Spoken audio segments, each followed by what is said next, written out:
Presentamos 24 horas Central.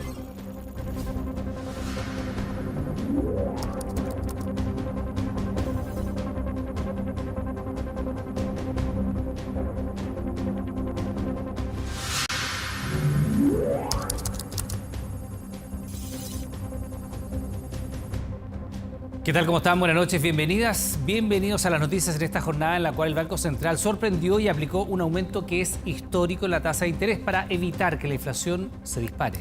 Es la mayor alza en 2 décadas, 2,75%. ¿Cómo impacta esta medida en el bolsillo de los chilenos? Veamos.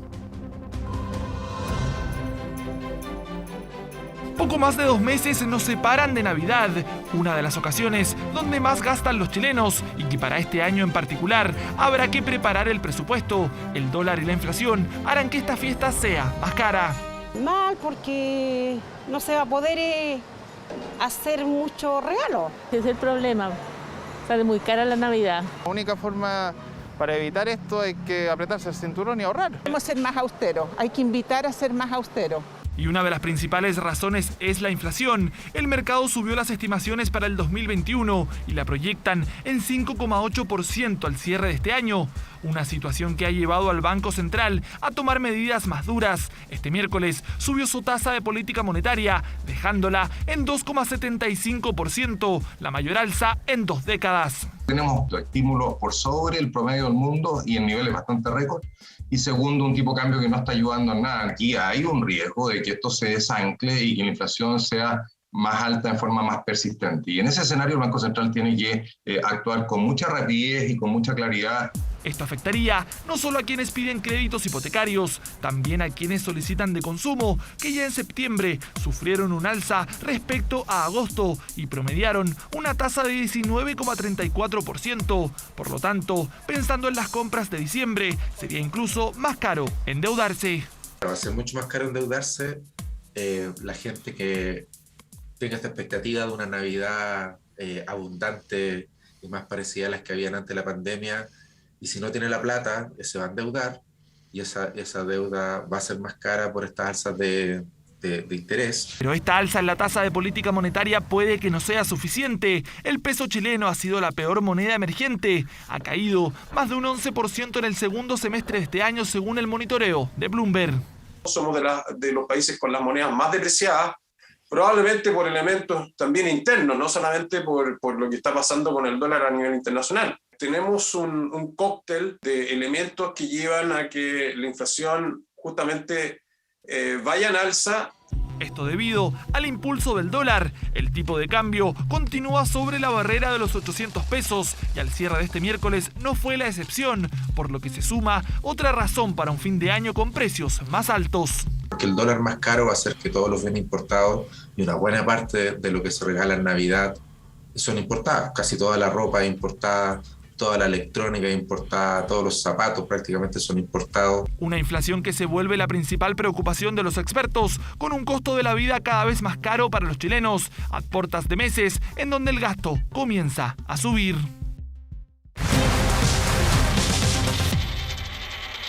Bueno, esto que parece ser una decisión que podría no afectarle a la gente, muchas veces antes de decir, ¿cómo estás? Buenas noches. La gente escucha hablar del Banco Central, lee lo que dice el Banco Central y dice, a mí esto no me afecta.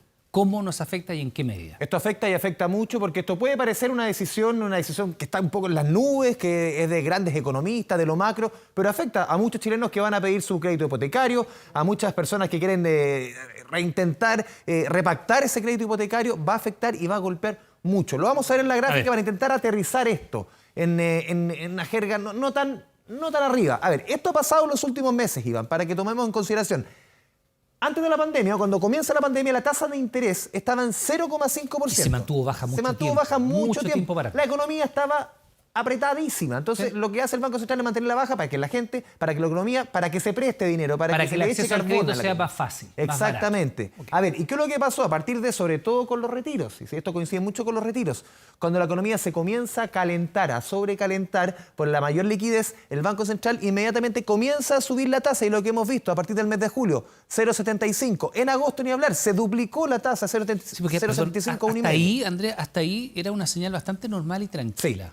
Pero con la liquidez y obviamente con el tema de la inflación, el Banco Central, que su mandato constitucional es mantener la inflación a raya, comienza a subir la tasa. La señal que está mandando el Banco Central es que la economía tiene que bajar un cambio. Tenemos que bajar un poco el consumo, se tiene que instalar menos créditos en la economía y esa es la señal que manda el Banco Central. Y ni hablar lo que pasa ahora, de 1,5 a 2,75%. No tenemos que retrotraer a la crisis asiática para ver un alza fines de los 90. Fines de los 90, 97, cuando la tasa 98. llegó al 14%. Y la crítica ahí, en su minuto, a Carlos Massad fue que sobrereaccionó.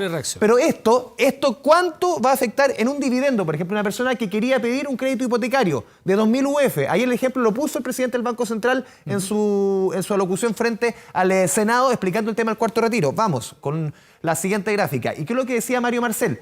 Por ejemplo, vimos que estaba en julio en 0,75, sí, ahora ya está en 2,75. 2% de tasa de interés que ha subido en las últimas 2 reuniones. Si es que eso se traspasara inmediatamente a un crédito hipotecario, se traspasa a largo plazo. ¿Cuánto podría afectar en un dividendo, por ejemplo, de 2.000 UF? Vamos con el siguiente número, lo decía Mario Marcel. Un estándar, 2.000 UF a 20 2.000 UF a 20 años, perfecto. Sí. Escenario base, previo a esta alza de tasas, según el Banco Central, 380.400 pesos el dividendo. Si sube 2% la tasa de interés, se traspasa completamente al consumidor, 452.368 pesos. En castellano, ya es muy difícil para sectores muy importantes de la población y tenemos un déficit habitacional muy importante, 600.000 por lo menos. Sí, por lo menos. Por lo menos. Bueno, ya para mucha gente es muy difícil acceder a un crédito. Ya se hace muy difícil. Ya se hace muy difícil. Con este escenario es muy difícil. Con este otro escenario para muchos va a ser imposible. O sea, 70.000 pesos solamente sube este dividendo y no le estamos contando aparte la inflación, que es lo que se reajusta a la UEF. Claro, porque esto se reajusta a diario. La inflación... Sí, pero esto es solamente por tasa de interés. Le está sacando el reajuste por el tema de la inflación. Correcto. Y ahí también sería bastante más. Entonces, este es el principal golpe en los créditos hipotecarios. Andrés Vial, muchas gracias. Tenemos más para hablar sobre este tema. Constanza. Exactamente. ¿Cuál es la señal que quiso dar el Banco Central? Para entenderlo aún más, estamos en contacto a esta hora con el expresidente del Banco Central y decano de la Facultad de Economía de la Universidad de Chile, José de Gregorio. José, muy buenas noches. Hola, Connie, buenas noches. ¿Cómo estás? Para la gente que está en la casa y que nos está mirando a esta hora, ¿qué significa o qué debemos entender de esta alza histórica, inédita de tasa de interés? Lo que está haciendo el Banco Central al subir la tasa de interés es contribuir a la desaceleración de la economía y tratar de frenarla el fuerte impulso que lleva. Eso es lo que produce que la inflación se devuelva a niveles más normales. No va a ser inmediato, pero lo que tiene que hacer el Banco Central es impedir que la inflación se ponga más persistente, sea más alta, porque si se atrasa en hacer esto, el ajuste va a ser mucho más duro y mucho más costoso para volver a tener una inflación baja. Hoy día nosotros tenemos una inflación cuyo origen inicial es de carácter externo, pero dado que la economía chilena tiene una tasa de crecimiento muy elevada, en la cual estamos con una actividad económica por sobre lo que es nuestra plena capacidad hoy día, lo que hace eso es aumentar los precios. Y lo que el Banco Central tiene que hacer es devolver la economía para que sea más estable y que crezca a niveles más acorde con su capacidad. Y eso debería ayudar a reducir la inflación. Si no lo hace, quiero insistir, si no lo hace hoy día y si las tasas y si se quedara atrasado, el ajuste monetario tendría que ser mucho más fuerte en los trimestres siguientes y mucho más costoso. Sí, José Gregorio, Andrés Vial te saluda por acá. Para medirlo, quizás el efecto más inmediato en los consumidores. Uno podría ver, claro, recién lo vimos con Iván Núñez, el tema de los créditos hipotecarios. Eso quizás a más largo plazo. En el corto plazo, durante las próximas semanas o próximos meses, a ver, tarjetas de crédito, líneas de crédito, tarjetas de multitienda, ¿ahí se podría notar con mayor rudeza, entre comillas, esta alza de tasa? Bueno, ahí se debería haber reflejado, sí, el alza de tasas del Banco Central, que además lo que está haciendo es subir una tasa muy corta, afecta a todas las tasas, a todos los plazos. Recordemos que la tasa hipotecaria ya ha estado subiendo mucho por la liquidación de fondos de pensiones, ¿no es cierto? El Banco Central lo que está haciendo es cubrir el resto de la curva, en particular, obviamente está encareciendo el crédito de consumo para frenar la demanda. José, ¿y qué pasa si se aprueba el cuarto retiro? Pongámonos en ese escenario, ¿la situación podría ser aún peor? Mira, para que tengamos órdenes de magnitud, un retiro, y el retiro no sabemos exactamente cuánto se gasta, pero los retiros son cercanos a 5 puntos del PIB. Eso es un aumento enorme. Normalmente en economía hablamos de expansiones fiscales, desahorro de 1 o 2 puntos. Aquí le estaríamos agregando a lo que ya trae la economía 5 puntos adicionales. Las estimaciones del Banco Central en su informe de política monetaria fueron sin el cuarto retiro. Obviamente el cuarto retiro provocaría también una aceleración mayor y podría provocar también más inflación. Es algo que va a tener que ver el Banco Central en sus próximas reuniones para ir ajustando la dosis de alza de tasa. Ya anunció en esta reunión de que probablemente llegue antes a lo que es la tasa neutral. Y esto es importante para que entienda la gente. La tasa neutral es aquella en la cual la política monetaria ya no es ni expansiva ni contractiva. Hoy día la política monetaria en Chile sigue siendo expansiva porque la tasa neutral es más cercana a 3,5. Probablemente estemos con tasas cercanas a 3,5 en los próximos meses. O sea, lo que deberíamos ver, José, en los próximos meses también es en las reuniones, que ya no son mensuales, sino que con periodicidad un poquito más larga, cada 6 semanas más o menos, las próximas reuniones del Banco Central son nuevas alzas de tasa. Ya se hablaba que por lo menos medio punto en la próxima reunión y podría llegar en el primer trimestre del próximo año fácilmente esta tasa al 4%. ¿Cómo lo ves tú? Es altamente probable eso. O sea, no sabemos exactamente cómo lo va a ir haciendo el Banco Central. El Banco Central no solo va tomando su escenario, yo diría, esperado de mediano plazo, sino también va recogiendo la información, y esa es la virtud que tiene estas reuniones periódicas que va haciendo, donde va viendo cómo va evolucionando la economía. Ya hacia la próxima reunión vamos a tener un nuevo informe de política monetaria, vamos a tener mayor claridad qué pasa con el cuarto retiro, y el Banco Central va a poder ir calibrando el impulso monetario, de manera que la economía, y esto es bien importante, esto no es desacelerar la economía por desacelerarla, esto es controlar la inflación y que nuestra economía crezca a un ritmo más estable. No podemos tener una economía que este año probablemente crezca entre 11 y 12%, ¿no es cierto?, y agregarle un estímulo mucho mayor para que siga creciendo tanto que al final lo único que vamos a terminar teniendo es solamente inflación. José de Gregorio, expresidente del Banco Central y como buen profesor, ayudándonos a entender la decisión histórica que ha tomado hoy día el ente emisor. Muchas gracias, José. Muy buenas noches. Gracias, José. Mucho gusto haber conversado con ustedes.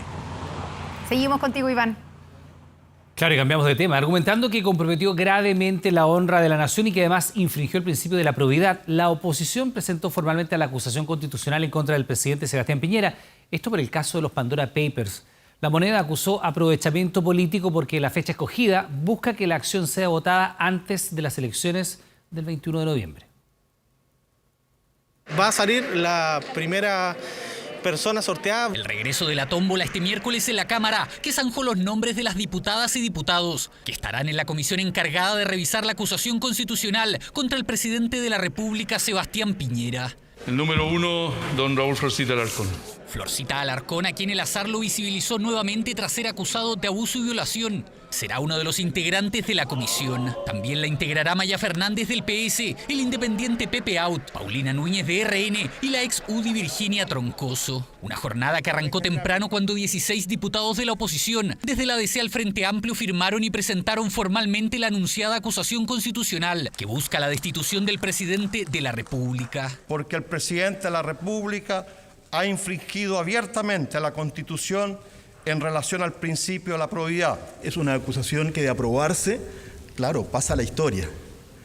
Pero pasa a la historia por el contenido, por el fondo. La fuerte ofensiva de la oposición se concretó a una semana del destape del denominado caso Pandora Papers, que vinculó al mandatario y su familia con la millonaria compraventa del proyecto minero Dominga. Hechos que incluso ya son materia de una investigación penal por decisión del Ministerio Público. La justicia chilena abre un proceso penal contra el presidente Sebastián Piñera por caso divulgado en los llamados papeles de Pandora. Caso que ha dado la vuelta al mundo. A juicio de la oposición, el presidente, según el texto de 99 páginas, comprometió gravemente el honor de la nación y el principio de probidad al que está obligado, según la Constitución y las leyes. Uno de los puntos de mayor debate, según los juristas, es la temporalidad de la acusación, porque los hechos corresponden al primer gobierno de Sebastián Piñera y la Constitución permite acusar a los mandatarios durante su gestión o hasta 6 meses terminada esta. Que el presidente de la República esté siendo acusado constitucionalmente, pero especialmente que esté siendo investigado por el Ministerio Público, es extremadamente grave para la imagen internacional de Chile, incluso para las perspectivas económicas de Chile. Hubiese preferido una comisión investigadora para precisar bien los antecedentes si correspondían a este periodo, pero los parlamentarios están en su legítimo derecho de presentar una acusación constitucional. Si se presentaba hoy antes de las 9:30, se espera que se vote la acusación constitucional en la sala de la Cámara antes de las elecciones presidenciales. Este es un fin puramente electoral, es el abuso de una herramienta como es la acusación constitucional. Así La Moneda acusó nuevamente aprovechamiento político, porque la presentación a primera hora de este miércoles no fue antojadiza, ya que hace posible que la acusación constitucional sea votada justo antes de las elecciones presidenciales y parlamentarias. Nosotros no tenemos ninguna ambigüedad ni inhibición en decir, es muy importante para Chile que previa la elección todos aquellos que pretenden ser, por ejemplo, diputados, diputadas, transparenten cuál es su mirada frente a este caso. Lo que sí esperamos es que los parlamentarios que creen en la democracia, que creen en la justicia, que creen realmente en la verdad, que creen en los fundamentos jurídicos, ellos no se plieguen a generar este clima de inestabilidad.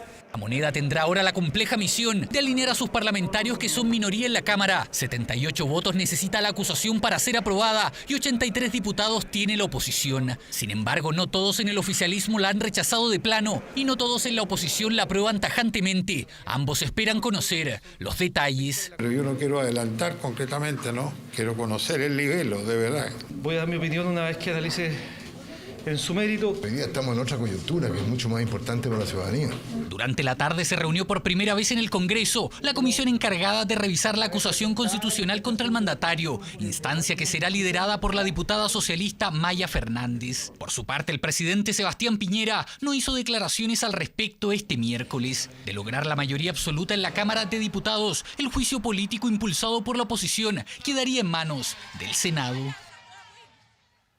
Bueno, una de las críticas que ha planteado el gobierno sobre esta acusación constitucional es el eventual uso político de la misma. Kevin Felgueras con nosotros para hablar de los cronogramas y si efectivamente coinciden o no con la elección de noviembre. Kevin, sí. ¿qué tal? ¿Cómo estás, Iván? Precisamente si esta acusación constitucional se hubiese presentado a las 10 de la mañana con un minuto, todos estos plazos que yo les voy a mostrar cambiaban completamente y se votaba después de la elección. Por eso se presentó hoy a las 9 de la mañana con 15 minutos para que se diera cuenta hoy en la sala de la Cámara. Veamos el cronograma de esta acusación constitucional. La primera etapa es que se va a notificar al acusado, en este caso al presidente de la República, Sebastián Piñera. ¿Cuánto tiempo se tiene? Formalmente 3 días, es decir, desde hoy hasta el día sábado 16 de octubre. ¿Cómo es esta notificación? Justamente, se notifica, el secretario general de la Cámara de Diputadas y Diputados envía a alguien de la Cámara a llevarle la notificación personalmente al presidente de la República hasta el Palacio de la Moneda. Se puede hacer hasta el día 16. Acabamos de hablar de los plazos máximos constitucionales de esta acusación. Mañana en la mañana, por decirlo. Podría suceder, pero se tiene 3 días de plazo para notificar. La siguiente lámina nos va a mostrar cuál es el siguiente paso, que son los 10 días que va a tener el presidente de la República junto a sus abogados para presentar la defensa de el propio presidente. Se tiene 10 días. Ojo, que acá los plazos constitucionales, hoy hubo ahí un malentendido en la comisión, se cuentan días de lunes a sábado, no se cuentan domingos ni festivos. Nos dijo esto el secretario general de la Cámara. Muy importante esto porque ahí van coincidiendo los plazos. Tenemos entonces 10 días. No son ni días corridos ni días hábiles, es de lunes a sábado. La Constitución establece que días corridos son para las urgencias presidenciales o para la ley de presupuesto. El resto se tramita de esta manera. Entonces tenemos 10 días para la presentación de la defensa del presidente, que podría ser hasta el 28 de octubre. Seguimos con en los plazos máximos. Plazo máximo. El presidente puede presentar su defensa el día 1, pero este es el plazo máximo. Seguimos a la siguiente. Son 6 días desde presentada la defensa del presidente de la República para que la comisión... En noviembre, perdón. Exacto. La comisión vote el informe que va a emanar a la sala de la Cámara. Si tomamos estos plazos máximos, esto caería el día viernes 5 de noviembre. Ojo, que aquí nos saltamos el 1, que es feriado. Así que el día viernes 5 de noviembre para votar este informe que, como dice acá, no es vinculante con lo que pase en la sala. ¿Qué pasa después? Vamos a seguir en la siguiente lámina. El día lunes 8 de noviembre. ¿Por qué el lunes 8 de noviembre? Porque se vota en la sesión inmediatamente siguiente. Exacto, que podría ser el día lunes 8 de noviembre. Todo calculando, Iván, ojo, que hay ley de presupuesto y votación del cuarto retiro entre medio. Perdón, y entre medio de las campañas, y la franja y todo lo que va a pasar. Y semanas distritales, que es la próxima, Por supuesto. Así que el día lunes 8 de noviembre se votaría en la sala de la Cámara de Diputadas y Diputados, y lo dice allí, se votaría eventualmente la cuestión previa, que es este reparo de forma que hace la defensa, y si se rechaza eso, se vota la admisibilidad de la acusación. Si se declara admisible, con 78 votos, pasa al Senado. Los 78 votos es por tratarse del presidente. Así es, porque en el resto de los casos es mayoría simple de los presentes. En este caso es mayoría absoluta, 78 votos. Y para que pase, supongamos que pasa al Senado, vamos a la siguiente lámina, que es la última etapa de esta acusación constitucional. El Senado constitucionalmente tiene entre 4 y 6 días para citar a la sesión donde se va a votar esta acusación constitucional, que sería el día viernes 12 de noviembre o el día lunes 15 de noviembre. El 12 estamos a 9 días de la elección y el día lunes 15 en la misma semana. La misma semana de la elección de presidente y parlamentarios. Así que ese es el cronograma de una acusación constitucional que, insisto, si se hubiese presentado a las 10:01, este cronograma se movía 2 semanas. Por eso la oposición hoy decidió presentarla antes del inicio de la sala y que empezara este proceso con este calendario a cuestas. Que insistimos, es con los plazos máximos. Kevin, como siempre, muchas gracias. Buenas noches. Que esté bien, Iván. Pasa contigo nuevamente. 900 efectivos militares, 3 helicópteros, 10 carros blindados y 5 vehículos todoterreno del Ejército llegaron este miércoles a la macrozona sur como parte del despliegue que las Fuerzas Armadas realizarán en 4 provincias, luego que se decretara estado de excepción. Todo en medio de nuevos ataques incendiarios. Cientos de soldados venían al interior de los vehículos militares que fueron llegando a la macrozona sur durante toda la jornada de este miércoles. Buses y camiones de las Fuerzas Armadas arribaron al regimiento Tucapel en Temuco, venidos de Los Ángeles y destacamentos cercanos, todo para tomar el control de la seguridad tras decretarse el estado de excepción constitucional en las provincias de Arauco y Biobío, la región del Biobío, y Malleco y Cautín, en la Araucanía. No significa que van a reemplazar a las policías, significa que le dan cobertura, aportan con medios de inteligencia, medios terrestres, medios aéreos, apoyo también de personal especializado para que las policías puedan hacer un mejor trabajo también preventivo y también actuar en fragancia cuando haya que actuar efectivamente en caso de ataque. En total son 900 nuevos efectivos militares para la macrozona, 3 helicópteros, uno de ellos blindado para patrullajes nocturnos, más 10 carros Mowat blindados y 5 vehículos Humvee 4x4, todo para desplegar el plan de seguridad de las Fuerzas Armadas que contemplará disuasión, vigilancia, transporte y logística vinculada al apoyo de las policías. Está claro que el COVID ya no es el tema principal, hoy día es netamente seguridad y nosotros venimos a participar y apoyar a las fuerzas de carabineros e investigaciones en el trabajo que realizan. ¿Eso significa que van a estar en zonas principalmente rurales? No necesariamente, pero como te digo, hay que evaluarlo. Está la cagada nomás, don Sergio, mira. Es que me mató. Despliegue militar en medio de los ataques incendiarios que continúan ocurriendo en la macrozona. En Trellén, 6 encapuchados atacaron a balazos una faena forestal incendiando 10 vehículos situados en el lugar. En Cañete, un grupo de desconocidos dejó esta vivienda reducida a cenizas ante el impacto de sus dueños que hace solo días la habían terminado, viendo ahora en su lugar un lienzo alusivo a la causa mapuche. Esto todo estaba al lado del terreno botado. La casa recién ya construida un mes. Nosotros yo creo que no vamos a volver al lugar. Tenemos miedo porque somos gente común y silvestre, no somos gente adinerada.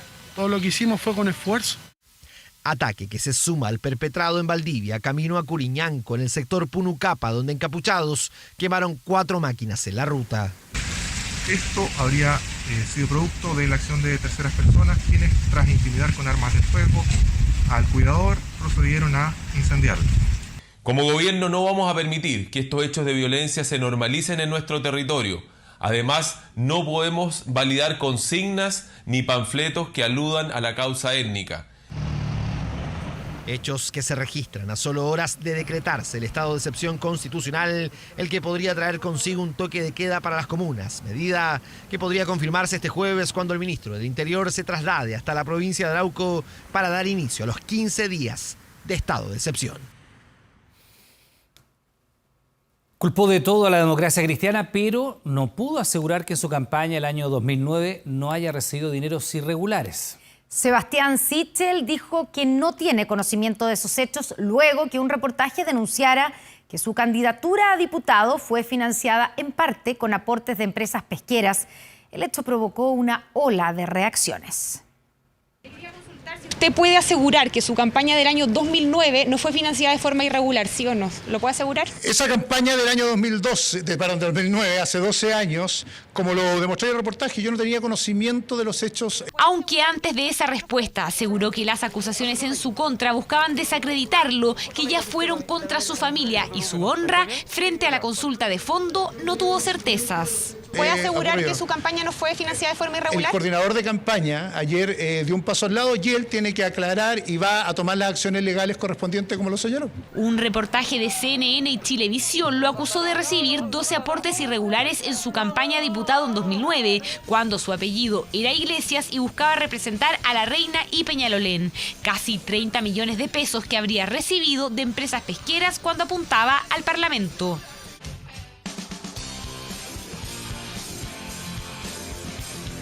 Por esos años, Sichel era candidato de la Democracia Cristiana, partido al que hoy el presidenciable criticó con todo, responsabilizándolo de una operación política en su contra. Hay muchos cómplices pasivos ahí escondidos, tratando de enlodar esa campaña y no aclarar todo lo que ellos escondieron como financiamiento irregular de la política durante la campaña del 2009 y el 2013. La izquierda, ni esta forma constante de atacar a los que estamos acá, nunca nos va a asustar.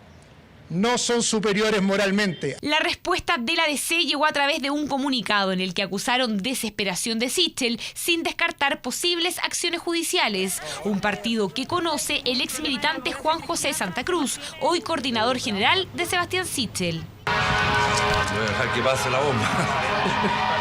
Bomba que lanzó de inmediato. Era la Democracia Cristiana la que iba a ver a las empresas para pedirle plata. Así era. ¿Qué empresa se acercaba a la Democracia Cristiana? A todas, a casi todas las grandes empresas. A todas las grandes empresas se paseaba la Democracia Cristiana pidiendo plata para financiar las campañas. Me parece absurdo. Aquí el emplazado es el señor Sichel. Él mintió. Yo no sé, el señor Santa Cruz está muy afectado, está como dolorido. Que él aclare a qué se refiere. Yo no tengo por qué responder de una cosa de la que no sé qué me está hablando. Él sabe a lo mejor, porque en su momento él también seguramente circulaba por muchas empresas. Latorre fue presidente de la DC en 2009, uno de los años de campaña investigados cuando el financiamiento irregular de la política como portadas. Las empresas pesqueras fueron protagonistas del escándalo político-empresarial que sacudió al país. Casos como el que se han conocido de pesqueras determinadas financiando ilegalmente al candidato Sebastián Iglesias nunca pudieron ser perseguidas porque el Servicio de Impuestos Internos no presentó en su oportunidad querellas o denuncias que habilitaran a la Fiscalía para efectuar esas investigaciones. Conozco a Cristóbal Acevedo hace muchos años. Puedo dar testimonio de su entrega. Que Cristóbal es una persona íntegra de principio. ¿Por qué el nombre de Cristóbal Acevedo hoy fue recurrente? Es amigo desde la Universidad de Sebastián Sichel y hasta este miércoles se desempeñaba como coordinador general de su candidatura. En el reportaje se le acusó de entregar boletas ideológicamente falsas a las pesqueras en la campaña de Sichel en 2009. No me voy a prestar para ser parte de una artimaña política que busca dañar la candidatura de Sichel. Y lamento profundamente que se use la honra de las personas con fines electorales. Porque no tenemos financiamiento como los partidos políticos que tú los financias con tus impuestos. Este miércoles los partidos oficialistas hicieron un control de daños. La presunción de Sichel fue compartida por las tiendas y el gobierno. Hemos visto de un tiempo a esta parte una campaña sucia, una campaña que muestra lo peor de la política y eso le hace mal a nuestra democracia. Y está siendo objeto de una operación política dramática por parte de la democracia cristiana. Y así, desde el oficialismo, los dardos continuaron al partido de Yasna Proboste.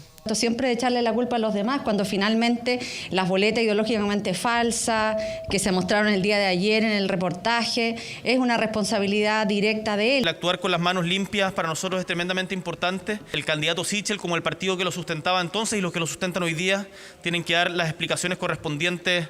No es confiable, trabajó para 4 gobiernos y yo creo que le gusta mucho el dinero.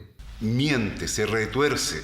El minuto de renunciar a su candidatura. Muchas veces usted sabe la política sucia. Polémica acusación que se suma a los complejos días de Sichel. Ya hay parlamentarios que han optado por apoyar a José Antonio Kast cuando aún no son visibles los efectos de este episodio a 39 días de la elección presidencial. Y lo que vamos a ver a continuación corresponde a una impactante pelea de 2 hombres a bordo de una grúa. Uno de ellos iba en la plataforma trasera y golpeaba al conductor con una linga. Este último cruzó la calzada y se fue contra el tránsito. Bueno, todo esto casi terminó en una tragedia, mira. Esto es Gran Avenida con Departamental. El gallo le iba pegando con un arnés arriba, le hizo tirar para la brisa. Eran cerca de las 2 de la tarde. Se metió contra el tránsito, se devolvió y en esa el cabro le empieza a pegar con el arnés por el lado del piloto, donde iba manejando y le rompió la cara. Los transeúntes presenciaban impávidos esta escena de agresividad. Un puñado de personas salvaba de ser atropellada, mientras el conductor malherido huía después de dejar la grúa abandonada. Según testigos, el hombre que aparece imperturbable arriba de la plataforma del camión minutos antes venía en otro auto y se enfrascó en una discusión con el conductor de la máquina. Esto pudo terminar peor. La gente asustada. Sí, pues a todos asustados. Estaban todos llorando y se metieron al puesto. Porque como lo vieron que venía muy cerca, todos se escaparon.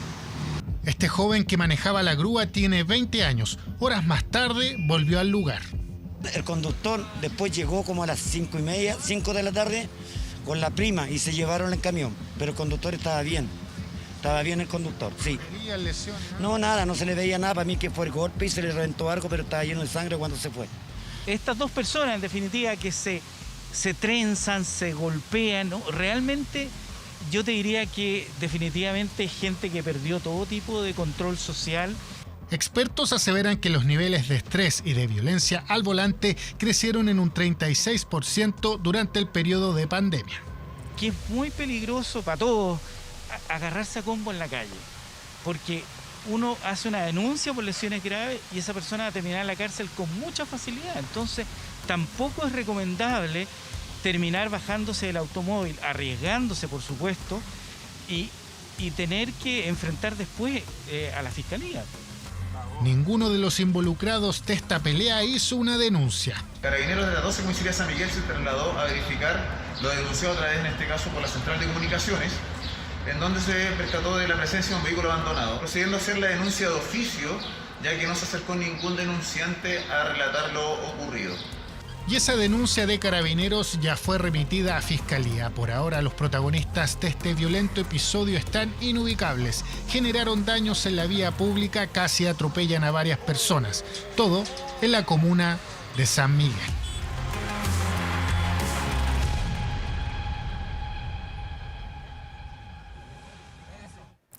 Y este miércoles comenzó la formalización al exdirector general de la PDI, Héctor Espinosa, por malversación de fondos provenientes de gastos reservados.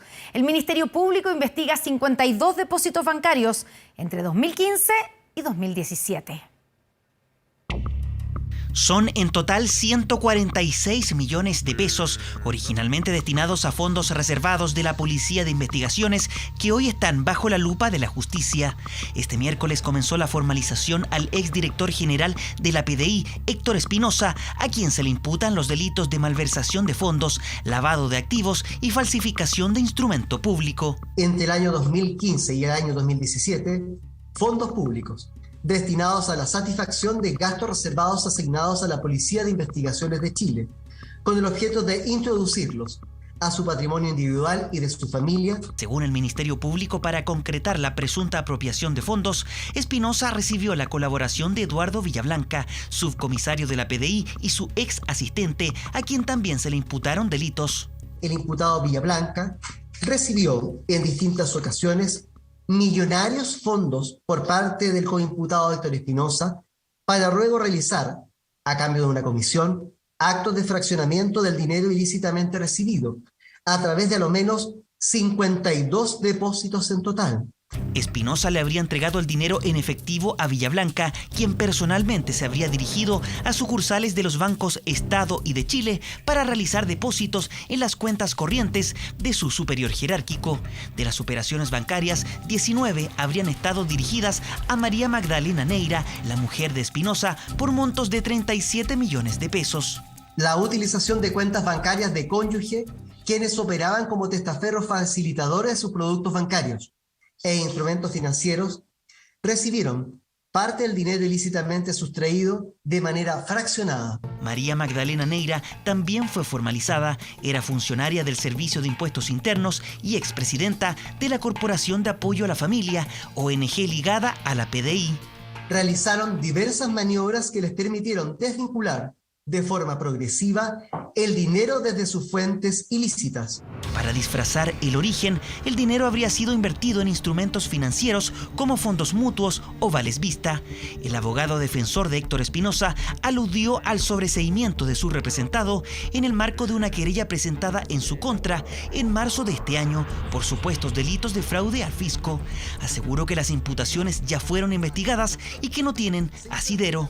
Este sobreseimiento fue un sobreseimiento total y definitivo, dictado sin oposición del Ministerio Público, y en consecuencia, esta nueva persecución en esta materia implica un grave atentado en contra de derechos constitucionales de mi representado. La jueza de garantía desestimó este argumento y aseguró que son imputaciones distintas.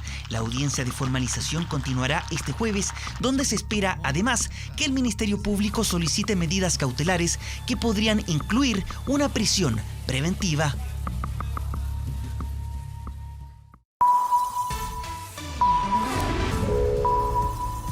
Ahora, 5 equipos médicos del Hospital Ezequiel González Cortés han estado durante todo el día participando de la delicada cirugía de separación de las siamesas Diana y Evelyn, de 1 año y 1 mes de vida. Un equipo de nuestro canal ha sido testigo de esta operación y ahí está la periodista Verónica Moscoso, nuestra compañera de labores, que nos cuenta los detalles. Estamos muy expectantes de saber cómo ha ido esa operación. ¿Qué tal, Verónica? Hola, ¿cómo están? Buenas noches. Bueno, nosotros en junio supimos de esta historia de las siamesas Diana y Diabeline, de 1 año, 1 mes de vida. Estas niñas son chilenas, hijas de padres haitianos, y nosotros desde esa época estamos siguiendo cada paso de esta cirugía que ha sido realmente maratónica. La buena noticia es que a las 17:55 las niñas fueron separadas. La periodista Bárbara Gallardo y el camarógrafo Ricardo Román han registrado cada momento de esta cirugía, que tuvo momentos de mucha expectación. Los quiero invitar a ver una nota que preparamos con Rodrigo Gutiérrez.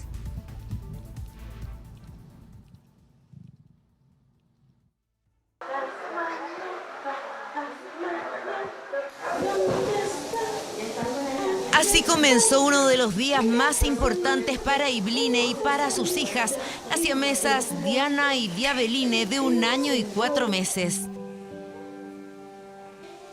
Es el momento de iniciar una vida separadas. Contenta, no tengo miedo, nada. Contenta, feliz, todo eso. Volví a París. La madre de las Didi pasó toda la noche con ellas en el hospital.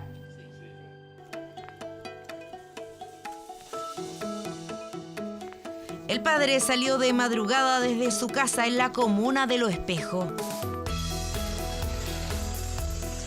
Bueno, me siento nervioso, porque hace mucho que estoy esperando esto.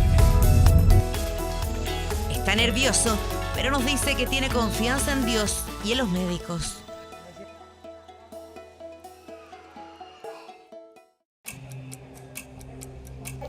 Todo el hospital pediátrico Ezequiel González Cortés se paralizó para este acontecimiento. Vamos, ya preciosa. Vamos, vamos. Todo el hospital pediátrico Ezequiel González Cortés se paralizó para este acontecimiento. Esta no es una operación de rutina. El nacimiento de siamesas tiende a ocurrir 1 en cada 200.000 partos. Súper emocionados, la verdad.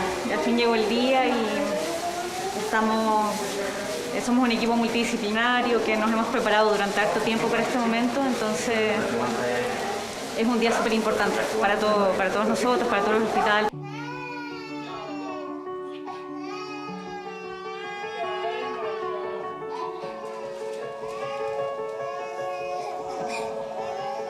La separación de las Didis, que están unidas por la pelvis, fue planeada durante un año.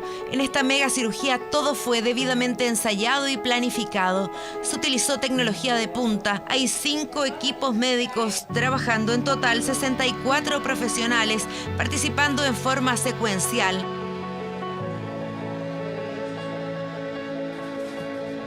Anestesistas, cirujanos generales, cirujanos plásticos, traumatólogos y urólogos.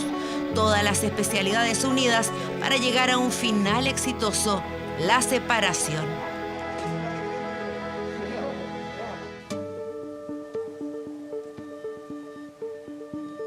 Cada cierto tiempo los padres de Diana y Diebeline recibían reportes médicos. Lo que encontramos es que tienen un solo colon. Su intestino delgado, el fondo se une en un momento, forma como una Y. Y eso, el colon, que es el intestino grueso, que tiene uno solo, se conecta finalmente a las cloacas. Diana se va a quedar con el colon, intestino grueso, y Diebeline no. ¿Ya? Es la única forma de estar seguros de que anatómicamente vamos a hacer lo mejor para ellas. Diebeline lo más probable es que quede con una ileostomía y Diana va a quedar con una colostomía, que más adelante vamos a poder resolver finalmente su anatomía geniturinaria. ¿De espalda? Sí, de espalda.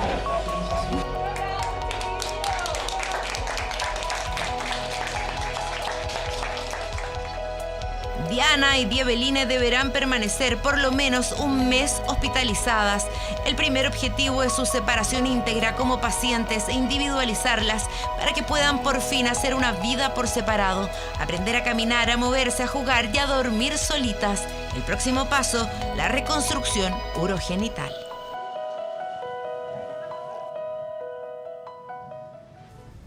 Bueno, realmente emocionante. Las niñas hasta ahora siguen en pabellón, pero ya cada una independiente. Como pudieron ver, el sueño de sus padres es poderlas llevar pronto a casa, pero la recuperación será lenta. Serán trasladadas a la unidad de cuidados intensivos apenas termine esta cirugía, que se espera termine a eso de las 3 de la mañana. Sí, es realmente muy emocionante, Verónica. Lo que sí hay que tener claro que viene un camino largo, ¿no? Hay más cirugías que todavía tienen que enfrentar, pero esta primera etapa tan importante y tan compleja desde el punto de vista médico ha salido muy bien. Verónica, muchas gracias y seguiremos, por supuesto, atentos a esta hermosa historia. Buenas noches. Buenas noches. Qué emocionante es estar siendo testigos de ese día histórico para estas dos niñas. Vamos a otro tema completamente diferente. Militares saltando sobre autos, rompiendo paredes e incluso liberándose de cadenas. Esas son algunas de las insólitas imágenes que mostró el régimen de Corea del Norte en un entrenamiento realizado por sus uniformados. Mire.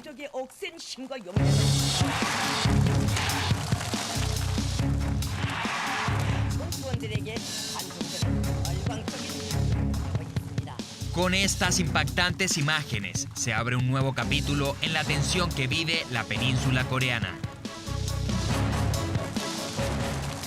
Se trata del más reciente entrenamiento realizado por las Fuerzas Armadas del régimen de Kim Jong-un. Rompiendo paredes, cadenas e incluso saltando sobre autos. Esas fueron algunas de las maniobras realizadas por militares del país asiático. Todo esto en un intento por demostrar fuerza contra lo que ellos han catalogado como hostilidades por parte de Estados Unidos y Corea del Sur. Estos mensajes contradictorios no son nuevos, lo hemos visto a lo largo de décadas, momentos en los cuales Pyongyang se abre a las negociaciones, se abre al diálogo, pero al mismo tiempo muestra su poderío militar, hace un despliegue de su armamento. Negociaciones para lograr un tratado de paz en la península coreana que cada vez se ve más lejano, tras la exposición de los 2 misiles más poderosos hasta la fecha por parte del régimen norcoreano. Un tratado de paz entre Corea del Norte y Corea del Sur es imposible sin la participación de Estados Unidos y China, que fueron las potencias involucradas en la guerra de Corea y que de hecho fueron los principales actores que negociaron el armisticio. Una nueva situación que enciende las alertas ante la escalada militar en la península coreana.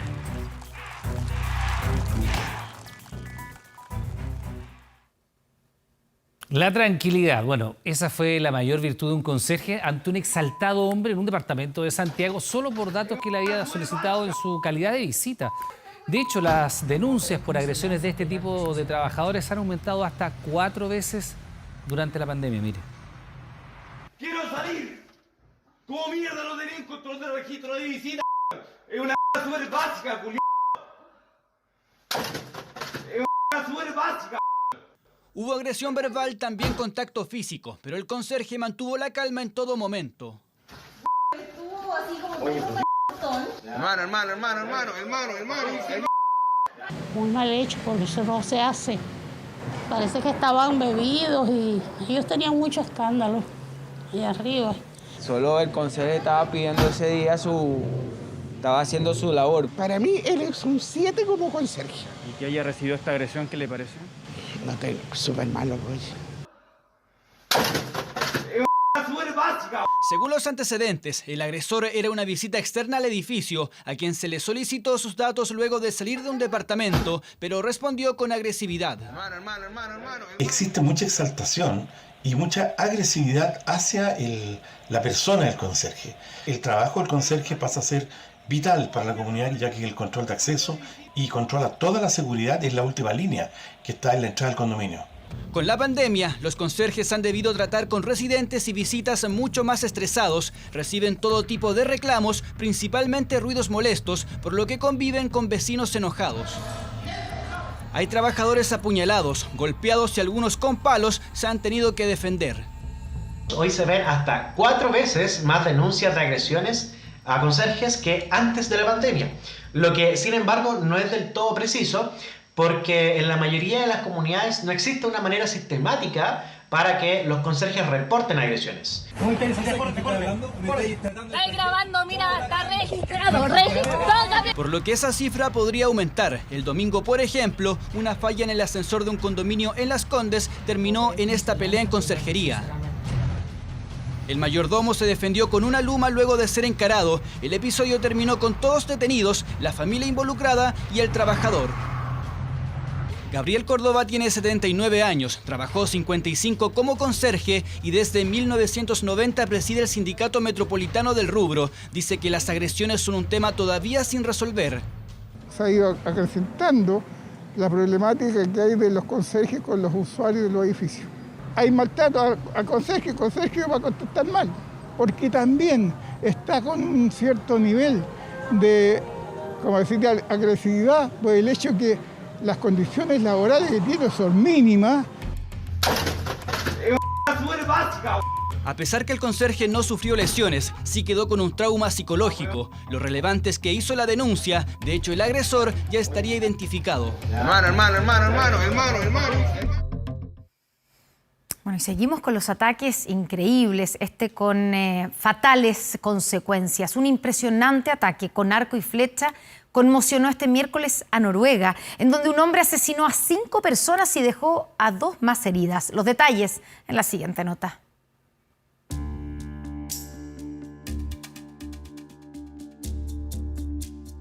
Impacto y terror fue lo que se vivió la tarde de este miércoles en Noruega.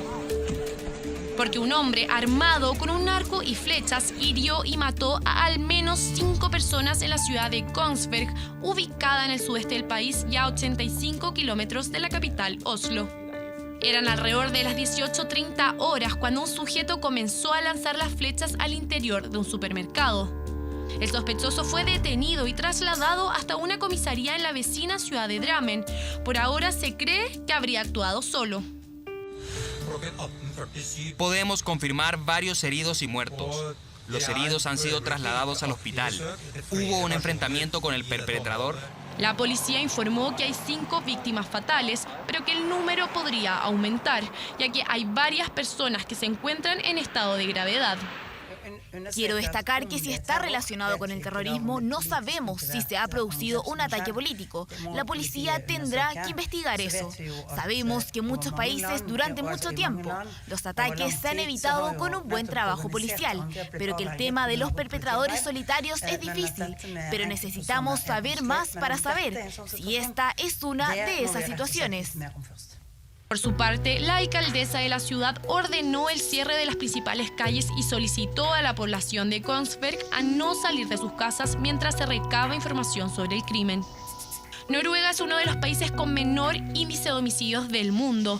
Sin embargo, hace 10 años fue el escenario de las matanzas de Utoya y Oslo, perpetradas por Anders Breivik, quien asesinó a 77 personas en pocas horas. Un país que ahora está impactado por este nuevo y estremecedor ataque con un arco y flechas. Algo bastante más esperanzador. Viajó en esta cápsula, la New Shepard, y alcanzó a estar en el espacio a 105 kilómetros de la Tierra. Estamos hablando del actor William Shatner. ¿Se acuerda usted del famoso capitán Kirk de Star Trek o Viaje a las Estrellas? Bueno, cumplió su sueño y llegó al cosmos a los 90 años, todo un récord mundial. 5, 4, command engine start. 2, 1. Starship Enterprise. No fue en el USS Enterprise, pero el capitán Kirk volvió al espacio, casi 60 años después del primer capítulo de la aclamada serie estadounidense Star Trek, conocida en Latinoamérica como Viaje a las Estrellas. Uno de sus protagonistas volvió a hacer lo que mejor sabía hacer su personaje, viajar por el cosmos.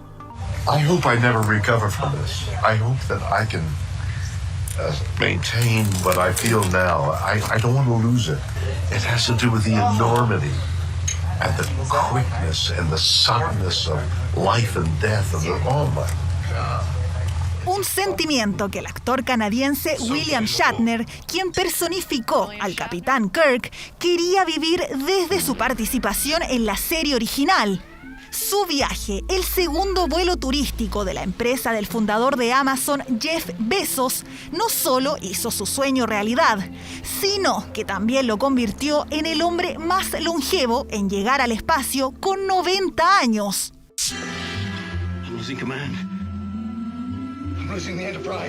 En 1966, un joven reparto de actores llegaba a los televisores estadounidenses con una misión: encontrar vida en mundos donde nunca había llegado el hombre.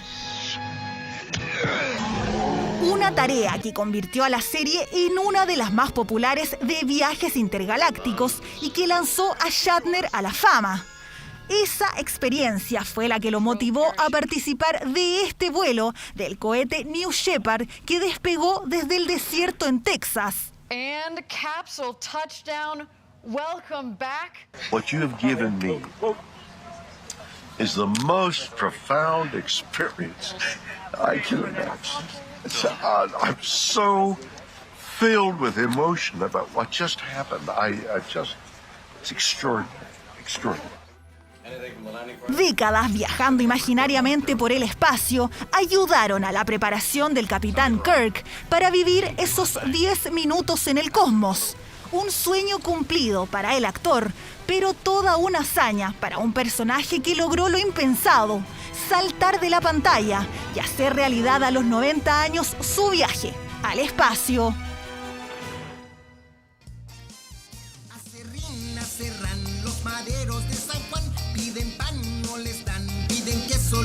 ¿Se acuerda usted de esta canción? ¿O de la cucaracha, Caballito Blanco, la vaca lechera? Bueno, son los clásicos infantiles que seguro todos cantamos y que ahora tendrán nuevas versiones de artistas nacionales. Se trata de un proyecto de Fundación Integra que le mostramos a continuación.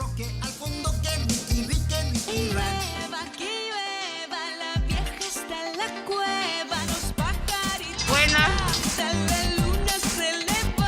Claro, porque el ritmo es más pegajoso que el anterior. Busca rescatar todas esas canciones que nos cantaban nuestros padres, nuestros abuelitos, y reversionarlas. En alta mar había un marinero. Y actualizarlas en un nuevo formato, pero manteniendo toda la belleza, toda la esencia. En alta mar, en alta mar, en alta mar. Son las clásicas canciones infantiles con las que seguramente todos crecimos, pero hoy con un sonido mucho más actual. Más que todo en las noches, cuando nos reuníamos todos en el cuarto, nos cantaban esa canción a todos los hermanos. Uno debe tratar de conservar eso, debe conservar esa tradición de las músicas infantiles.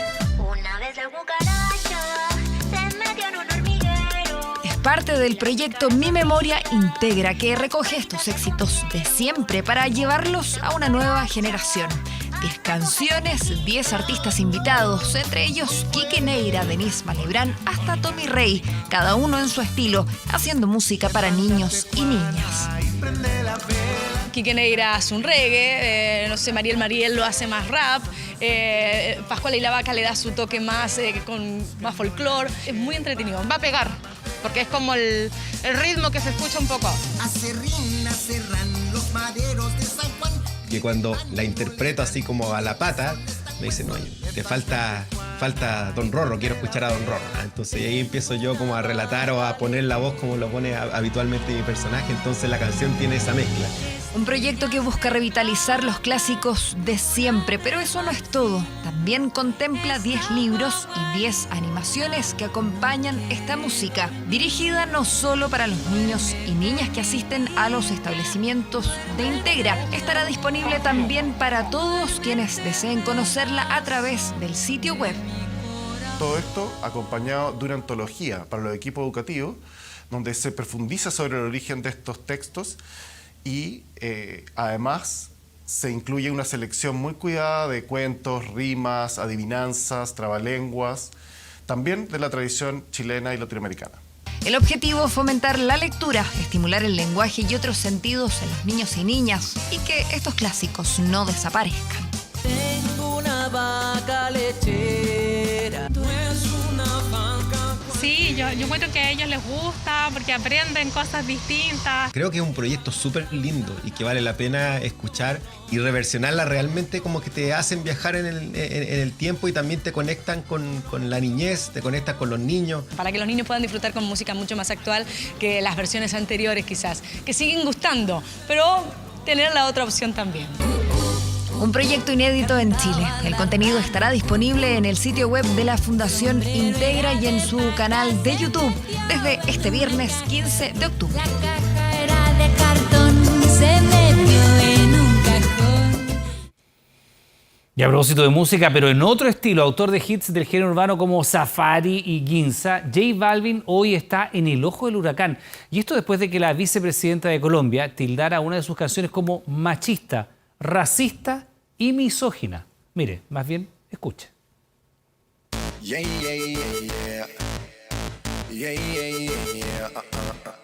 5 veces ganador del premio Grammy Latino.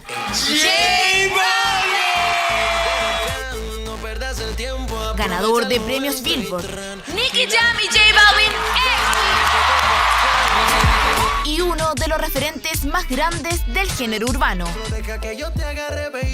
Hoy J Balvin vuelve al centro de atención, pero no precisamente por otro premio, sino que por acusaciones en su contra por parte de la vicepresidenta de Colombia.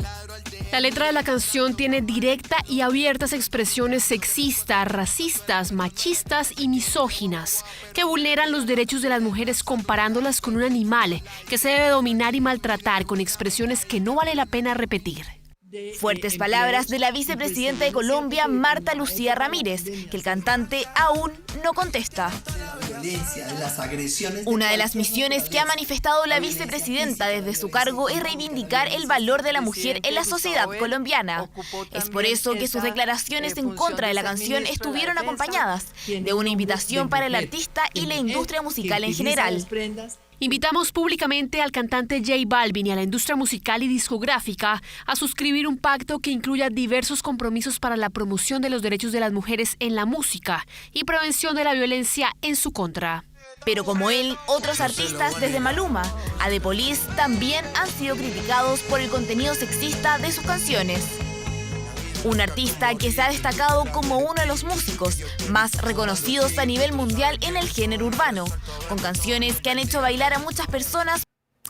Ya son las 10 de la noche, les recordamos que a partir de esta hora Televisión Nacional de Chile está autorizada a transmitir programas para mayores de 18 años. Murió solo 33 días después de haber asumido el pontificado, pero marcó en forma importante a la Iglesia Católica. Se trata del Papa Juan Pablo I, quien será beatificado tras un proceso que duró casi 30 años. De esto nos cuenta Andrea Aguilar. Se recuerda como el Papa de la sonrisa y del buen humor. De lengua española y portuguesa. Os saludo a todos. Es imposible desligar la imagen del Papa Juan Pablo I de su sonrisa, un gesto que lo hizo pasar a la historia como una de las caras más amables de la Iglesia Católica. Una de las cosas que realmente más le llamó la atención a todo el mundo era que el Papa todo el tiempo sonreía, ¿no? Y por eso le pusieron, en italiano le pusieron el Papa del Sorriso, el Papa de la sonrisa. Pero más allá de su sonrisa, fue el milagro que le atribuye la Iglesia el que hizo que el Vaticano anunciara este miércoles que será beatificado. Le pedí especialmente al Señor la curación, si era su voluntad, por intercesión de Juan Pablo I. Yo estoy muy agradecida con eso. Fue como un milagro, por así decirlo. La sanación de una pequeña argentina de 10 años a la que habían desahuciado los médicos y cuya familia la encomendó al Papa Juan Pablo I abrió el camino a la beatificación autorizada por el Papa Francisco. Después de todo un proceso que siempre es largo, ¿verdad? Y muy acucioso, finalmente se da el vamos y dice, sí, aquí hay un milagro. Esto no se explica por razones puramente médicas, científicas. Aunque el Papa Juan Pablo I estuvo como jerarca de la Iglesia en 1978 por solo 33 días, para los expertos su carácter amable y reformista comenzó a sentar las bases de un cambio en la Iglesia Católica. Y ha sido un Papa que ha causado una impresión extraordinaria en la gente. Ha sido 33 días de Papa, le llamábamos el Papa Meteorito, porque pasó rápidamente, pero ha dejado sobre todo su sonrisa, ¿no? Su sorpresiva muerte a los 65 años motivó además la difusión de varias teorías de conspiración que implicaban un posible asesinato y envenenamiento, aunque la versión oficial es que murió de un ataque al corazón mientras dormía. Que es otro de los grandes misterios sin descifrar, cómo es posible que todavía hoy no se sabe. Sabes que a los papas no se les hace autopsia, entonces realmente no se puede asegurar científicamente de que murió. Incluso su figura y su corto papado inspiró parte del argumento de la película El Padrino 3, en la que se recogía una de las teorías conspirativas más extendidas sobre su muerte y que estaba ligada al escándalo del Banco Ambrosiano, cuyo accionista principal era el Vaticano, finanzas que el Papa Juan Pablo I quería sanear. Fue visto por última vez hace 3 días saliendo de las oficinas en Roma de una corporación del Vaticano Inmobiliaria Internacional. Y es que Albino Luciani fue elegido como sucesor de Pablo VI, pero tras su muerte, su cargo fue ocupado por Juan Pablo II, por lo que ese año pasó a ser conocido como el año de los 3 papas, y marcó para algunos vaticanistas un giro hacia una iglesia mucho más conservadora. Porque después vino Juan Pablo II con 33 años y vino Benedicto XVI con 8, donde se plasmó no la revolución de Juan XXIII, Pablo VI y Juan Pablo I, sino la involución que llevó adelante Juan Pablo II. A 43 años de su muerte, el Papa que usó por primera vez un nombre compuesto para rendir homenaje a sus predecesores y que fue el primero en nacer en el siglo XX y el último que murió en ese mismo siglo, ha vuelto a ser noticia, donde su legado ahora se está materializando en una iglesia en la que Juan Pablo I seguirá siendo conocido como la sonrisa de Dios. Y más de 3 años podría tardar la investigación en la que la Fiscalía Nacional Económica va a investigar una eventual colusión en el mercado del gas. En paralelo, el gobierno anunció que enviará un proyecto de ley tendiente a transparentar la distribución del suministro. No se puede vivir con esos precios altísimos, carísimos. Se fueron a las nubes, ¿cuándo? Ayer compré el gas y me dolió el estómago, por no decirle otra cosa, porque está muy caro, demasiado caro. Pagué 25.400 pesos por un gas de 15 ayer. Pasan los días y la molestia entre los usuarios no se detiene luego de que la Fiscalía Nacional Económica advirtiera sobre la opacidad que rodea al mercado del gas. Los detalles fueron expuestos ante una comisión de la Cámara de Diputados. Allí se ratificó que la competencia es escasa y que las grandes empresas producen y también distribuyen al consumidor final. Para efectos de obtener una sanción, una condena efectiva por colusión, se deben allegar pruebas duras, pruebas materiales que acrediten la existencia de la colusión, quienes participaron en la colusión, cuándo se materializó la colusión, en qué consistió la colusión. Las investigaciones en Chile y en todo el mundo duran varios años. El promedio de investigación, de plazo de duración de una investigación por un cartel en nuestro país es de 3,5 años. Al menos 3 años para investigar si existe o no una eventual colusión. No calza con la premura esperada por los millones de usuarios que en los últimos 12 meses han resentido el alza de un 23,6% en los balones de gas. Se fue para arriba, pero total, es mucho el abuso ya, el gas, la benzina, todo. Bueno, aunque salgan los que sean culpables, nunca van a cumplir la pena que realmente corresponde para ellos. La investigación de la Fiscalía Económica será exhaustiva. Trabajarán abogados y economistas cruzando datos para establecer valores de precios comparativos que sirvan como argumentos para comprobar un eventual delito. En una investigación de este tipo se abren 3 aristas que parten con el requerimiento que hace la Fiscalía Nacional Económica al Tribunal de la Libre Competencia, que es primero una sanción administrativa, que es fundamental, que la multa te abre la posibilidad para que después tú pesques esa sentencia y del punto de vista civil pueda actuar el CERNAC para efecto de las acciones colectivas que puedan compensar a los consumidores. Para que los precios bajen en el corto plazo, la Fiscalía Nacional Económica entregó recomendaciones que, de acuerdo al gobierno, estarán contenidas en un proyecto de ley que prontamente se enviará al Congreso. Nosotros vamos a trabajar todo lo rápido que podamos, pero es muy importante que este proyecto se haga bien, ¿no es cierto? Porque las cosas a veces cuando se hacen a la carrera no tienen los mejores resultados. Lo vamos a hacer todo lo rápido que podamos para que este proyecto de ley efectivamente tenga los efectos que queremos generar, que sean efectivamente un beneficio para las familias. Luego de establecer plazos para investigar que superarían los 3 años, Abastible fue la única empresa que comentó esta determinación. Indicaron que no han sido acusados de hechos ilícitos y mantienen un férreo compromiso con la competitividad. Por ahora, la Fiscalía continuará recabando antecedentes antes de entregar un informe final en diciembre.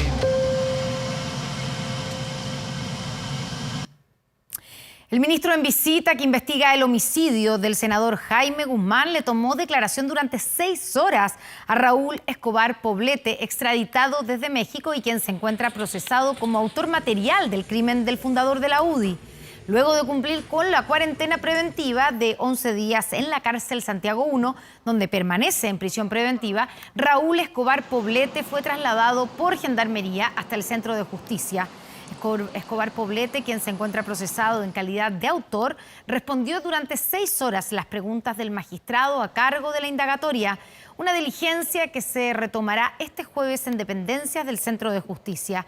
Una vez finalizado el proceso penal en Chile, el comandante Emilio deberá regresar a México para cumplir la pena de 60 años de cárcel impuesta por su participación en una banda criminal dedicada a los secuestros.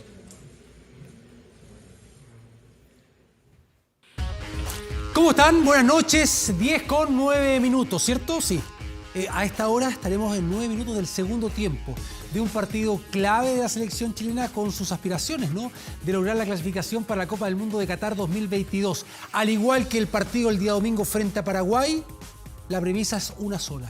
Los 3 puntos, la victoria frente a la selección vinotinto, a la selección venezolana que está en el último lugar de la tabla, a 3 unidades de la Roja, que está en el antepenúltimo lugar, en unas clasificatorias que han sido muy irregulares, donde Chile, si logra los 3 puntos, la victoria, podría incluso, ¿sí?, si se da otro resultado, porque fue inevitable sacar la calculadora, podría quedar a 3 unidades del cuarto puesto. Mira.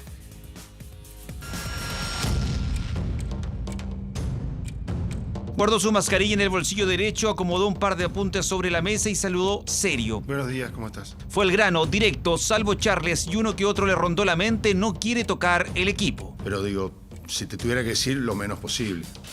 En cada pregunta buscó la respuesta arriba. Hubo suspiros y en algunos encogió los hombros.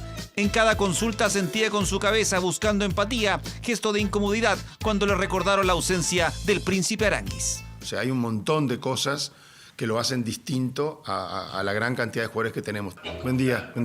Hola, ¿cómo estás? Buenos días. Alguna pregunta incomodó más de la cuenta y se tocó rápido la cara hasta que apareció la palabra empresarios. Pero no te entendí no entendí. Bien, ya entendí. Ahora sí, empresarios. No, en lo que a mí respecta, esa situación no existe. Tras 13 preguntas y un poco más de 40 minutos, ya pesaban los ojos. En silencio esperó el final. Damos por finalizada la conferencia. Levantó las cejas, tomó sus 2 hojas y se despidió. La comunicación no verbal de Lasarte lo dijo todo. Aún buscando el reemplazante de Charles Aranguis, recordemos el único suspendido para este duelo. Titularidad absoluta para Alexis Sánchez, que recordemos el partido frente a Perú no tuvo un buen rendimiento. Sí, un buen juego frente a la selección paraguaya, sobre todo en la segunda etapa. Un Alexis Sánchez que está retomando la confianza. Mira.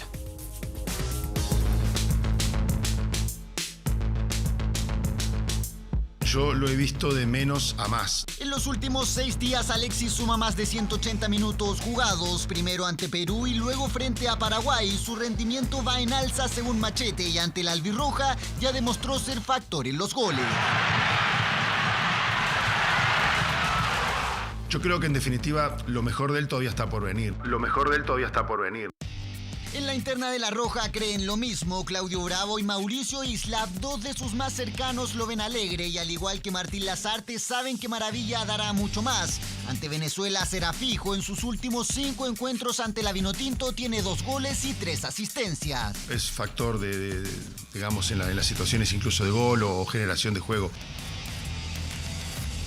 Yo a Alexis lo vi muy bien. Estamos muy contentos con este nivel increyendo que está teniendo. El goleador histórico de la selección prepara sus mejores gambetas para dejar en el camino a Venezuela y mantener la ilusión de clasificar al Mundial de Qatar. Y si hablamos de confianza, que sale ahí en pantalla está, pero como se dice en jerga futbolística, dulcecito, ¿no? Con la cantidad de goles que lleva la Championship, la segunda división del fútbol inglés, como uno de los goleadores de la temporada, y también con lo que ha mostrado de la selección chilena, con rendimiento y goles, con el arco acá, ¿no? Brent Britton, además con un ángel, ¿no? Que tiene a propósito del fanatismo, ¿ah? Que ha logrado el delantero Britton Díaz con la hinchada, con la marea roja. También a continuación, mira. Ben tiene un ángel particular, es así como lo vemos todos, sencillo, simple, sonriente, optimista. Es el amuleto, uno de sus regalones directamente desde Gran Bretaña. Benjamin Britton Díaz, al servicio de La Roja, sigue rindiendo y ganándose al plantel. También se ha ganado el cariño del resto de sus compañeros de forma rápida, que eso habla bien de él y de sus compañeros. Si quedaban dudas de aquello, este miércoles Gary Medel confirma todo. Big Ben ya es uno más en La Roja. En realidad no es uno más, es un integrante destacado. Más que un futbolista, es un fenómeno social, ¿o no? Creo que utilizaste la palabra fenómeno, pero digo fenómeno como social, como lo que genera para afuera. No solo por su gran talento, sino también por su súper sonrisa. Marina, me voy a Chile. Ya ha grabado 2 spots comerciales, pero además hizo estallar a Chile con su gol a Paraguay.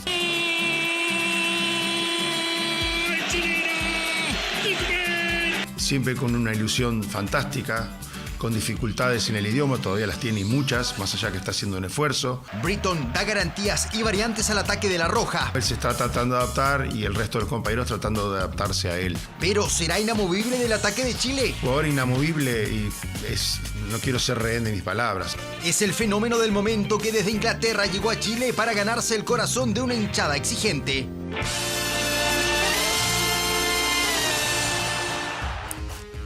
Y claro, te lo decía anteriormente, inevitable que tuvimos que desempolvar la calculadora. buscando la posibilidad de ir al repechaje, el milagro en un cuarto puesto, donde Chile podría quedar sexto en esta clasificatoria, en esta fecha, digo, ¿no? Si le gana, por ejemplo, a Venezuela, pierde Paraguay, que enfrenta de visita a Bolivia, y pierde también Perú, que visita a la selección argentina, ya sacando cuenta donde, reitero, Chile podría quedar a 3 puntos no solamente del repechaje, sino que también del cuarto puesto, ¿no? Los 4 primeros que clasifican directamente a la Copa del Mundo y el 5.º puesto al repechaje. La suerte, los números, cábalas, hasta los santos. Todos juegan por Chile este jueves en San Carlos de Apoquindo. Cuando hay poco margen para seguir soñando, la Roja revive. La Roja necesita ganarle a Venezuela y sacar la calculadora. Si los resultados nos acompañan, increíblemente Chile podría terminar la triple fecha de octubre a solo 3 puntos de la clasificación directa a Qatar. Un cálculo que Martín Lazarte prefiere evitar. Más allá que hacer cambios y cuentas y sumares y resto, y si a este le saco y al otro le pongo. Es más, si este jueves todos los equipos locales ganan, Chile podría quedar sexto y la tabla de posiciones verse así.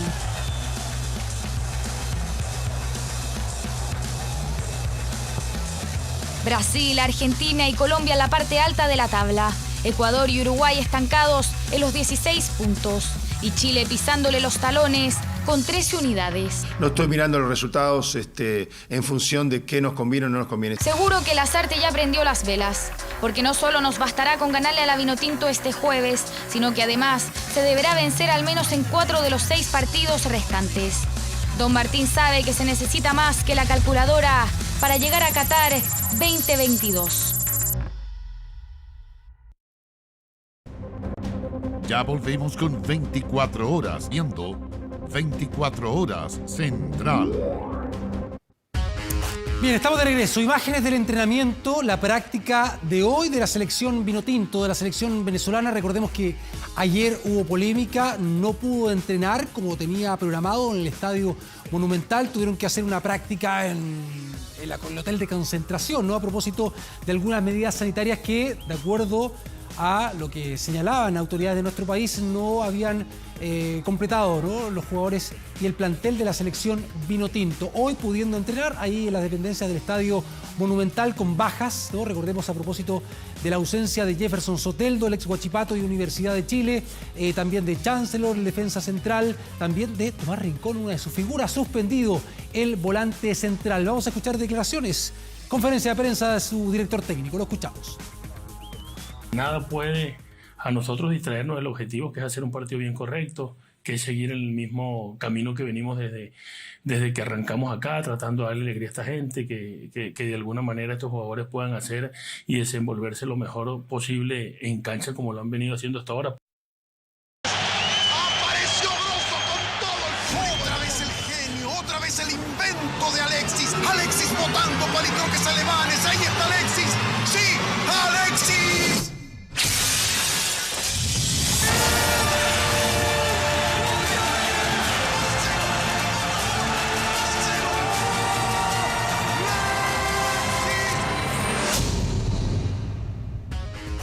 Voz y relatos inconfundibles, sin duda, ¿no? De Pedro Carcuro, nuestro gran capitán, a propósito de la premiación, el premio obtenido hoy. Ahí vemos imágenes, el premio Anatel para la gran figura de la televisión chilena. Distinción entonces que recae en Pedro Carcuro, una distinción que han recibido grandes nombres y hombres de la televisión en la historia de nuestro país, como Julio Martínez, como Sergio Livingston, como Mario Kreuzberger, don Francisco, que de hecho estuvo presente en esta ceremonia realizada hoy, ahí en nuestro canal, este premio merecido con toda la vigencia, ¿no?, de Pedro Carcuro, reitero, para quien ha marcado a muchas generaciones en la historia de la televisión chilena, en el relato, con su voz, con su vigor, con su pasión, y no solamente en el ámbito deportivo, sino en duda un personaje que ha trascendido, ¿no?, distintos ámbitos de nuestro país, también con el recuerdo en la conducción de grandes entrevistas en el programa de Pe a Pa, que tuvo mucho éxito en Televisión Nacional de Chile. Premio Anatel también ahí, entonces, para Pedro, con todo este recuerdo para quien sigue muy vigente en nuestros medios de comunicación, en televisión, en radio también, con sus programas en Radio Agricultura. Así es que merecido y por supuesto nuestras felicitaciones para el gran capitán de TVN, Pedro Carcuro, premio Anatel. Con esta imagen y con esta información vamos a la pausa. Ya continúa Connie e Iván con la información acá en 24 Horas Central. Buenas noches.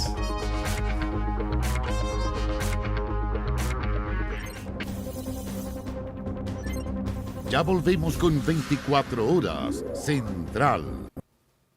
De regreso con las noticias, atención a estas imágenes porque lo que comenzó como una discusión terminó con personas atacándose con cuchillos. Mire, esto ocurrió en Concepción. Pese a quedar con graves lesiones, todos sobrevivieron.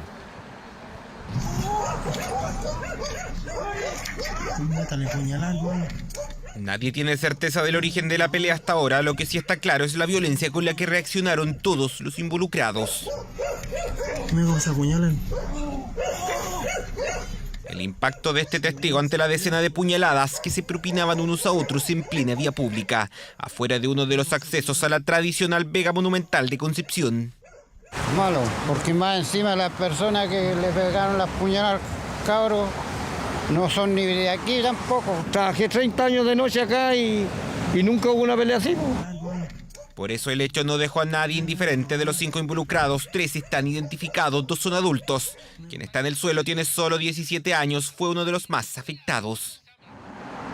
La brutal riña se habría desatado en este punto por una discusión entre 2 grupos a eso de las 3 de la madrugada. Pese a la hora, el lugar suele tener movimiento por las descargas de camiones y los puestos de comida que ahí funcionan. Ahora la seguridad está en discusión. Me pareció muy crudo y mucha violencia en realidad. Nosotros trabajamos hasta las 11 nomás y hasta esa hora está todo tranquilo. No me sorprende para nada. Cuando vi ahora el video, lógico, bastante violencia. Nada que decir, ojalá que no sigan pasando ese tipo de cosas. No, aquí no, se ve esto. Vengo constantemente, veo la seguridad bastante bien. Lo veo tranquila, se ven bastante guardias. A eso se suman las cámaras de seguridad con que cuenta la Vega Monumental, registros que también serían parte de la investigación que inició el Ministerio Público.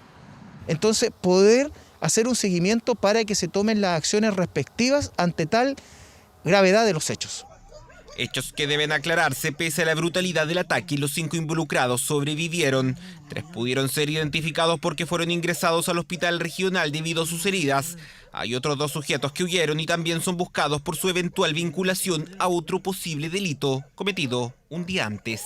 Se presta el auxilio a las víctimas que estaban tendidas en el piso con diferentes heridas cortopunzantes y dentro de lo que señalan testigos se logra establecer que la camioneta donde huyen los sujetos había sido robada el día anterior. Una arista que se abrió luego de conocerse esta brutal pelea que pese a su violencia no dejó víctimas fatales. Me se apuñalan.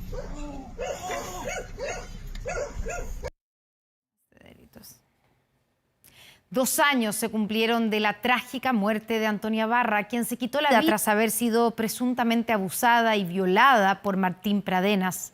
A puertas del inicio del juicio oral, los padres de la joven impulsan un proyecto de ley que busca dar protección a víctimas de delitos sexuales. 13 de octubre del 2019 y su anticipada partida calaba hondo. A los 20 años, Antonia Barra se quitó la vida. Más tarde se sabría el porqué.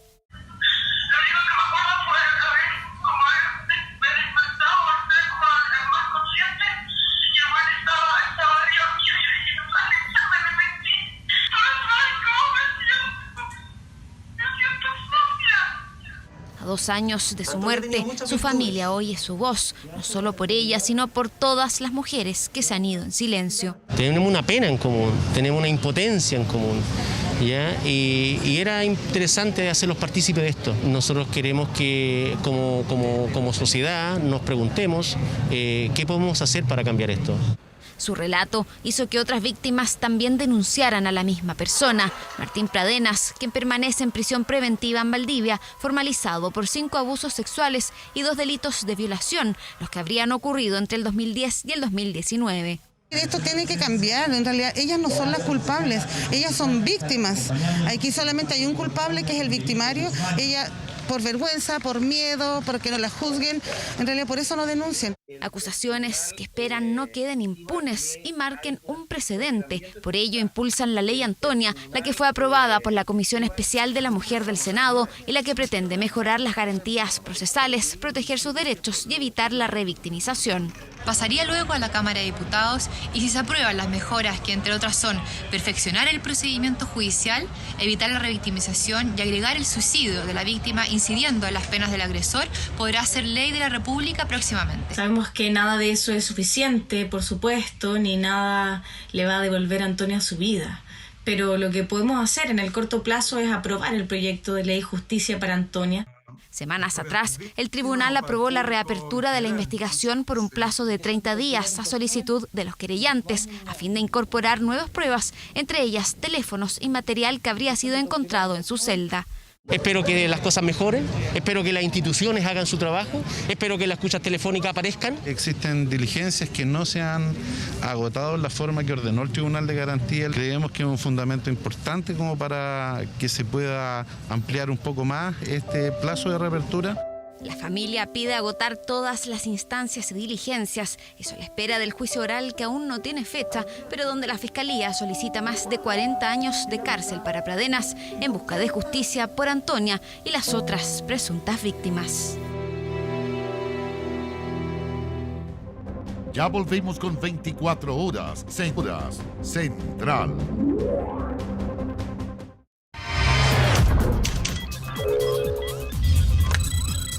...24horas.cl. Diversos son los bonos y beneficios fiscales que hay a disposición de la población. Para octubre hay varios que están activos. Solo con tu RUT podrás revisar si tienes o no dinero a tu disposición. Revisa el paso a paso en 24horas.cl. Bien, pues estamos terminando las noticias. Como siempre, muchas gracias por informarse junto a nosotros. Permanezca en nuestra sintonía. Llega un nuevo capítulo del CAI. Que tenga buenas noches. Buenas noches, hasta mañana.